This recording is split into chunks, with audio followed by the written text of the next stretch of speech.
This week, on The Rock, we learn about a hygiene drive being organized by Key Club, visit a local cafe, get to know our library dogs, and find out what AHS students are doing for spring break.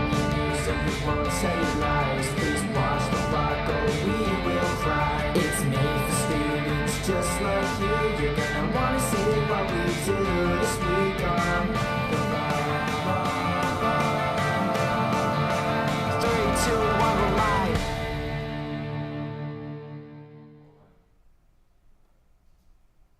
Good morning, AHS. My name is Leo. And my name is Helen.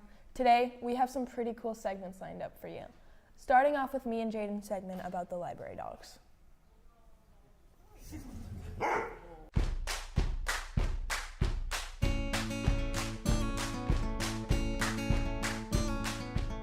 A facility dog is trained the same as a service dog, for somebody who's disabled, so they have all the same skills and that kind of thing.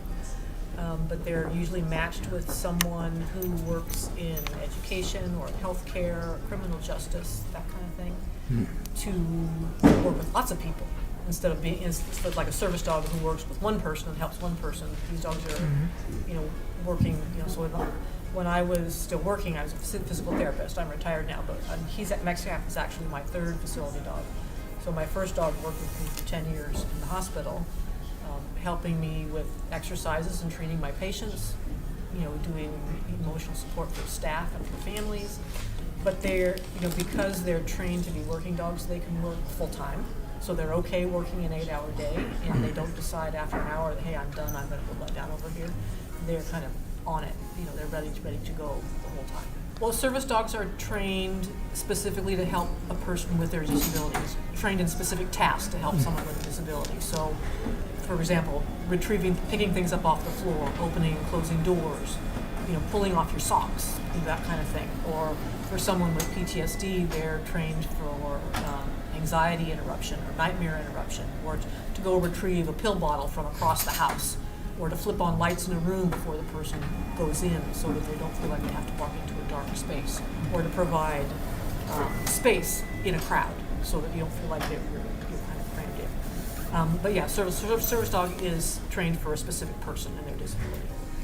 A therapy dog is a pet Cooney actually started life out as a service dog in training and decided that was not the life for her. And so we adopted her, and so she's passed her therapy dog test, which involves a class that I have to take and a test that I have to pass, and a handling test. So basically like the Canine Good Citizen test that you can do with any pet dog, and then also kind of a simulated visit kind of a thing. So they have to be able to tolerate being around walkers and other medical equipment or people with talking in loud voices and that kind of thing, so that they actually stay behaved during that.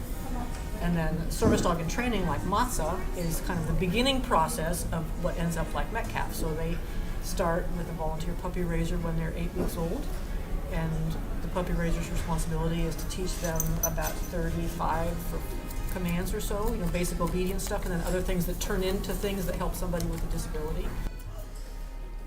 I think it helps a lot of kids with stress reduction and just kind of a break in the day. Because their day, if you're having a tough day and you like dogs, it's kind of nice to come in and just sort of decompress with them. Love those dogs. You know what I could go for right now? Some Sweet Corner. What? That cafe down on Commercial. It's okay. You'll learn more about it after me and Odin's segment. Looking for something sweet? Look no further than 24th and Commercial, where you'll find Sweet Corner. Sweet Corner has a host of beverages and snacks for you to choose from, a perfect stop for lunch or a late afternoon snack. From our signature boba, smoothies, and coffee to bubble waffles and banh mi, you're sure to find something that suits your taste. Come on down to Sweet Corner. Open 9 a.m. to 8 p.m. Monday through Friday, and open 10 a.m. to 8 p.m. Saturday through Sunday. Wow, that looks amazing. You know what else sounds amazing? Spring break. I wonder what students are planning to do. Well, you'll figure it out after this segment, produced by Jaden, Nadia, and Andrew.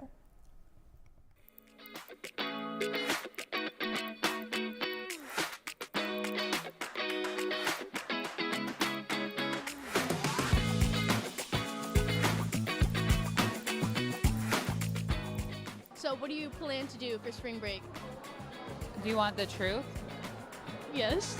Okay, I am really excited. I'm flying to Athens, Greece, and then I'm going to the island of Naxos. I've never been to Greece, and it's been a place I've wanted to go forever, and I'm so excited to ride on a scooter and swim in the ocean and have the best time ever and eat all the food.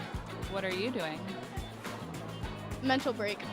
Oh, I'm gonna do that too. I just have to leave the country in order to have a true mental break, so. I'm going on a road trip, I think. I forgot. Oh, good memory. Probably just hang out with my friends and stay at home. I'm gonna go spend time with my mom and my brothers, and we're gonna go to Canada. Okay, so she's fleeing the country like Miss Huggins. I'm going to Ocean Shores with my family, and then I'm going to Great Wolf Lodge. Rich. Sleep, and I think I'm gonna have to sleep in the woods. Okay, so Nothing that's legal. Mine is visiting my old school that I used to go to before. Yeah. so you just want to go back to school? Just see my old friends from California. I'm gonna go in the forest a lot. Drive a lot of cars. Okay, Work out, I guess, and yeah. I think I'm going to Decatur with some friends, or I'm just gonna stay home and hang out with people. I don't know. I'm gonna spend time with my family, just chill and hang out. so he's a good one. I'm going to Tucson, Arizona, where I'm going to hit more national parks and see an old missile silo.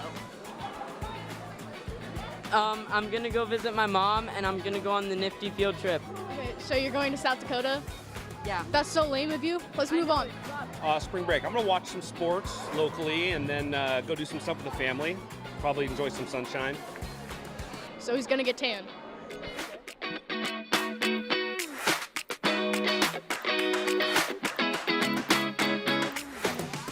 Those are some pretty cool plans.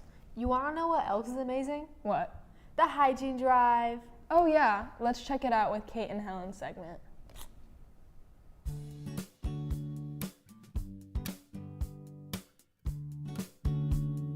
The Hygiene Drive is a community service-based school drive to pull full-size toiletries and things for people within our community. So Key Club last year was the initial year working with Rachel's Closet at the middle school, and the goal was to find items and to bring items that were frequently requested and frequently needed for students at Rachel's Closet. Key Club decided it was such a success last year that they wanted to do it again.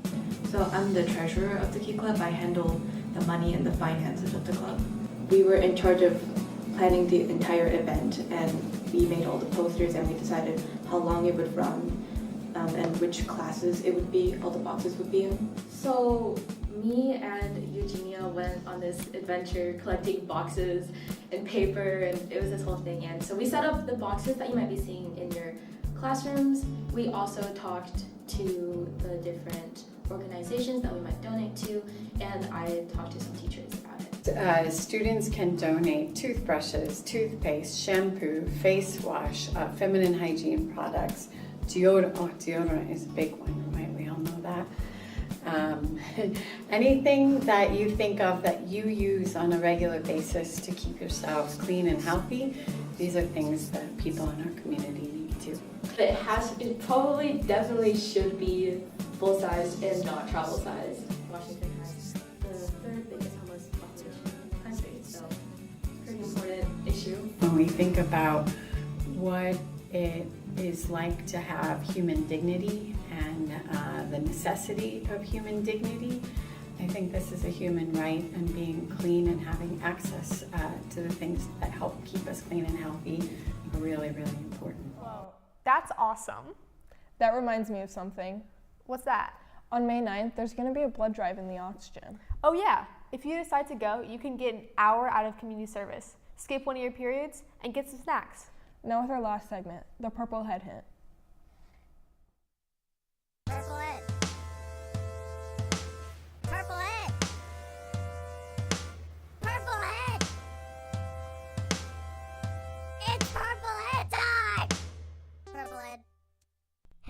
AHS.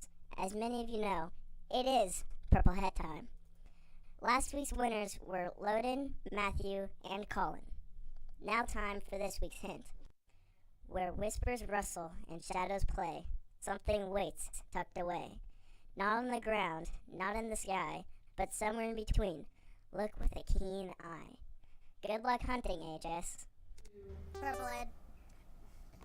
Good luck head hunting, AHS. Well, that's all we have for you today. If you have any questions, comments, or concerns, please feel free to email us at therock@asd103.org and follow us on the Instagram at therock.ahs, run by us. I'm Helen. And I'm Leo. And from our rock to yours, have a great day, AHS.